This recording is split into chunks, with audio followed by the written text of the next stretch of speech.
all ultra processed foods are dangerous? I don't think so. Let's break it down. Indian medical research authority ICMR പ്രകാരം food classify ചെയ്തിരിക്കുന്നത് 3 ഗ്രൂപ്പിലോട്ടാണ് based on how they are processed. Group A minimally processed, spices, salt, sugar, oil കൊണ്ട് prepare ചെയ്തിരിക്കുന്ന ഭക്ഷണങ്ങൾ, cook ചെയ്ത് കഴിഞ്ഞ് കുറച്ച് സമയത്തിനുള്ളിൽ കഴിക്കേണ്ട ഭക്ഷണങ്ങൾ, no additives at all. Group B moderately processed, frozen, baked, dried, fermented ആയിട്ടുള്ള മിനിമലി പ്രോസസ്ഡ് ഭക്ഷണങ്ങൾ, ഇവിടെയും അഡിറ്റീവ്സ് ഇല്ല. Then there's group C ultra processed. ഈ കാറ്റഗറിയിലുള്ള ഭക്ഷണങ്ങൾ have undergone extensive industrial processing. ഈ ഫുഡ്സിൽ high number of additives add ചെയ്തിട്ടുണ്ട്, such as preservatives, emulsifiers, thickening agent, sweeteners എല്ലാം. ഇതൊന്നും ഒരു സാധാരണ വീട്ടിൽ കുക്കിങ്ങിലുള്ള ഇൻഗ്രീഡിയൻ്റ് അല്ല.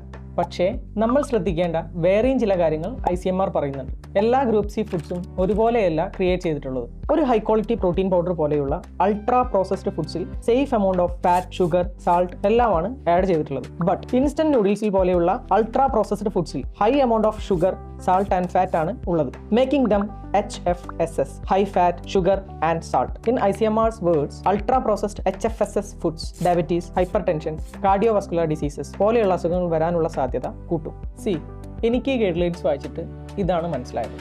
ICMR പറയുന്ന പോലെ തന്നെ അൾട്രാ പ്രോസസ്ഡ് എന്ന് പറയുന്ന കാറ്റഗറി കോംപ്ലക്സ് ആണ്. ഈ കാറ്റഗറിയിൽ mostly high fat, sugar and salt ഉള്ള ഫുഡ്സ് ആണ്, ആൻഡ് ഇത് അൺഹെൽത്തി ആണ്.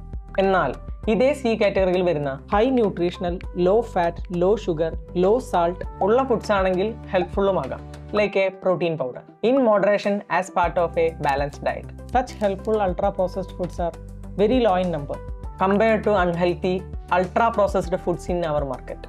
ഇതുകൊണ്ടാവാം നമ്മൾ പലരും അൾട്രാ പ്രോസസ്ഡ് ഫുഡ്സ് ഡേഞ്ചറസ് ആയി കാണുന്നത്.